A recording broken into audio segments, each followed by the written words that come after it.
Hello medicos. आज हम पढ़ेंगे इन्फेक्टिव एंडोकार्डियाटिस। इन्फेक्टिव एंडोकार्डियाटिस से पता लगता है कि इन्फेक्शन है। इन्फेक्शन है हार्ट वालों का और एंडोकार्डियम का, और मोस्ट कॉमन साइट होती है जहां पे आपकी कंजेनाइटल एनोमली होती है वहां पे। तो इसकी इटियोलॉजी क्या है? इटियोलॉजी, आपके दो तरह के हार्ट वॉल होते हैं। एक तो नेटिव है जो कि आपके पहले से है, और एक प्रोस्थेटिक है कि आपने लगवाए हैं। तो नेटिव वॉल के लिए स्टेफाइलोकोकस ऑरियस, स्ट्रेप्टोकोकस विरिडेंस और एंट्रोकोकस ये होते हैं। और प्रोस्थेटिक के लिए आपके एमआरएसए और कॉन्स होते हैं। अगर लेस देन 12 मंथ है और ग्रेटर देन 12 मंथ है, स्ट्रेप्टोकोकस विरिडेंस और स्टेफाइलोकोकस ऑरियस ये होते हैं। रिस्क फैक्टर क्या है? मैंने बताया कि कंजेनाइटल एनोमली होती है वहां पे ज्यादा होता है। तो रिस्क फैक्टर में आपका कंजेनाइटल में एमआर हो गया, मिटल रिगर्गिटेशन हो गया, एमवीपी हो गया, मिटल वॉल प्रोलैप्स हो गया, एएसडी हो गया, वीएसडी हो गया, यहाँ पे होता है। दूसरे रिस्क फैक्टर है IV user, IV drug use कर रहे हैं उसको हो जाता है। और रूमेटोलॉजिकल जैसे एमआर, एआर और एएस हो गया, और बाकी बैक्टीरिया आपके हो गया हैकेक का इन्फेक्शन वगैरह उनसे। तो हैकेक में क्या क्या आता है? फिर पैथोजेनेसिस क्या है कि एंडोकार्डियम डैमेज होगी, आपकी कंजेनिटल एनोमली के कारण हुई होगी। ठीक है, तो उसके कारण फिर उस पर इन्फेक्शन हो गया। चलो ठीक है, इन्फेक्शन के बाद आपके प्लेटलेट एंड फिब्रिन डिपॉजिट हुए, जिससे अल्टीमेटली एवेस्कुलर वॉल बन गए वो। फिर वहां पे वेजिटेशन शुरू होगी। तो वेजिटेशन में आपकी क्या क्या है? देखो मैंने इधर ही बता दिया कि प्लेटलेट थे, फिब्रिन थे और इन्फेक्शन यानी बैक्टीरिया थे। तो आपके वेजिटेशन में आपके ऑर्गेनिज्म होगा, फिब्रिन होगा एंड प्लेटलेट्स होंगे। ठीक है, धीरे धीरे इनकी साइज बढ़ती है। तो ये क्या करेंगे, या तो वॉल्व का ऑब्स्ट्रक्शन कर लेंगे, या फिर वहां से अगर हट गए ये, तो आपका क्या करेंगे, इम्बोलिज्म हो जाएगा।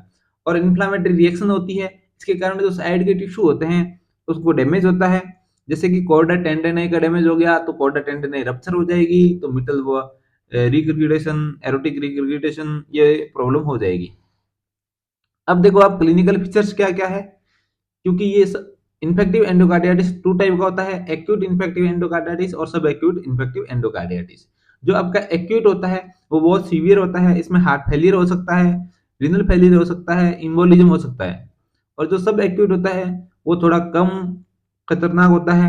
तो इसमें परसिस्टेंट फीवर प्लस चिल चलेंगे 2 to 3 मंथ के लिए, और माइल्जिया होगा। ओके, साइन क्या है? साइन है कि न्यू ऑनसेट मरमर, कि नई मरमर आएगी, या फिर जो पहले की मरमर होगी वो चेंज हो जाएगी। ठीक है। और दूसरा साइन आपका वेस्कुलेटिक फिनोमिना। तो वेस्कुलाइटिक फिनोमिना में क्या होगा, आपके नोड बनेंगे, जैसे इम्यूनोलॉजिकल फिनोमिना होता है ना वही। ओस्टलस नोड बनेंगे, तो ओस्टलर को आपको ओपीपी से याद करना है कि ओस्टलर नोड बनते हैं, ये आपके पल्प ऑफ फिंगर पे होते हैं। ठीक है, और पेनफुल होते हैं। तो ओस्लर नोड बल्ब ऑफ फिंगर पे होंगे और पेनफुल होंगे, और जॉन जानवी लेजन भी होते हैं। ठीक है, इसमें तो आपके जो रोथ स्पॉट्स है ये कहाँ होते हैं? आपके जो रेटिनल एंडोथेलियम है उसकी वेस्कुलाइटिस हो जाते हैं, तो वहां पे स्पॉट होते हैं। Okay, then embolic phenomena. Embolic मतलब इम्बोलिज्म बढ़ा, मैंने बोला कि साइज बड़ी होगी तो इम्बोलिज्म हो सकता है। अब ये इम्बोलिज्म आपकी बड़ी वेसल में जा सकता है, छोटी वेसल में जा सकता है। तो इम्बोलिक फिनोमेना में माइक्रो इम्बोलिक और मैक्रो इम्बोलिक दो हो गए। अगर आपकी माइक्रो इम्बोलिक है कि छोटी छोटी वेसल्स को ये ब्लॉक कर रहा है, तो पेटी की हो जाएगी और स्पिंक्टर हेमरेज हो जाएगा।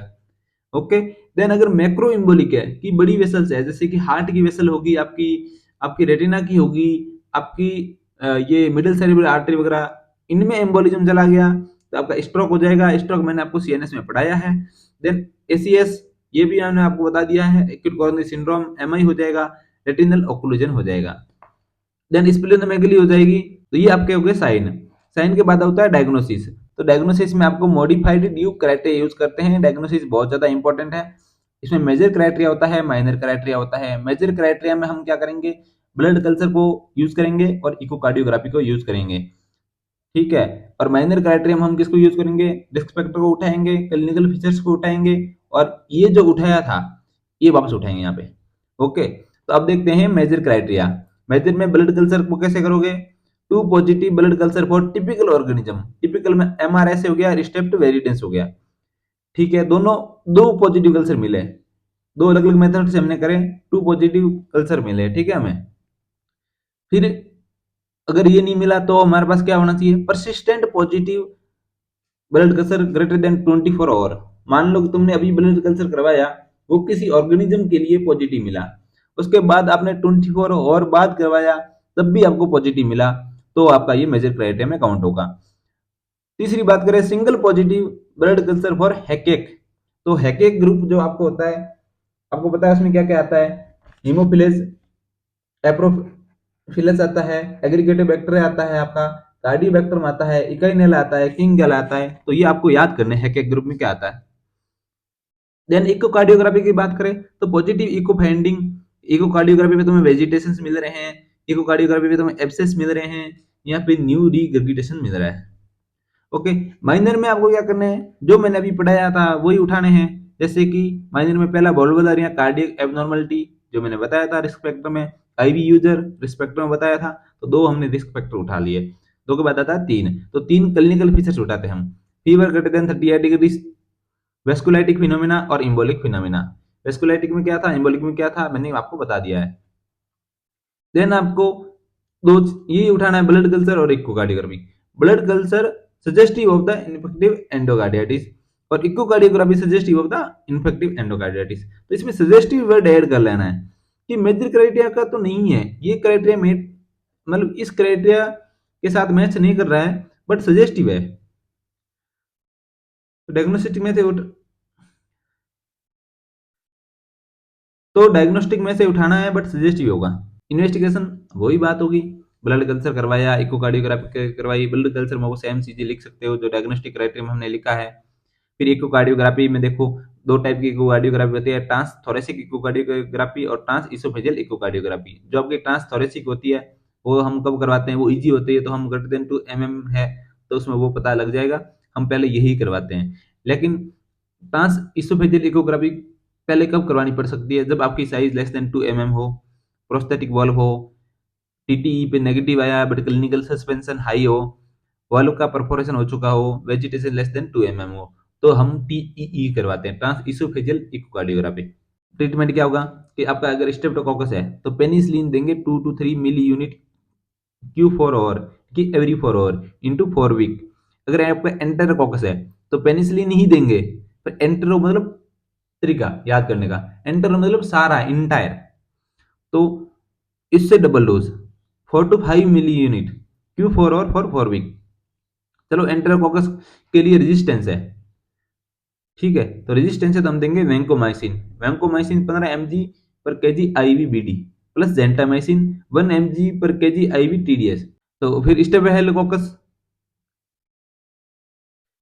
इनकी एमआरएस है, तो उसके लिए अगर नेटिव है तो वैंकोमाइसिन देंगे 15 mg per kg IV into 4 week. Okay, क्योंकि एमआरएस है, मेथिसिलिन रेजिस्टेंस है, तो पेनिसिलिन तो दे ही नहीं सकते, ये तो खत्म ही हो गया, तो ये वाला देंगे अब। तो वैंकोमाइसिन देंगे 15 mg per kg IV into 4 week. और अगर प्रोस्थेटिक वॉल्व है तो प्रो गवार, कि एक गवार है पर प्रो गवार है, मतलब बहुत ही ज्यादा गवार है बंदा कोई, तो ऐसे याद करो, GVR, जी से जेंटामाइसिन, वी से वैंकोमाइसिन, आर से रिफाम्पिसिन। तो आपकी जेंटामाइसिन है ये 1 mg पर केजी देंगे, और वैंकोमाइसिन है ये 15 mg पर केजी देंगे, रिफाम्पिसिन 300 mg टीडीएस देंगे। ठीक है, तो चैनल को सब्सक्राइब करें, नोट्स आपको ग्रुप में मिल जाएंगे। Thank you.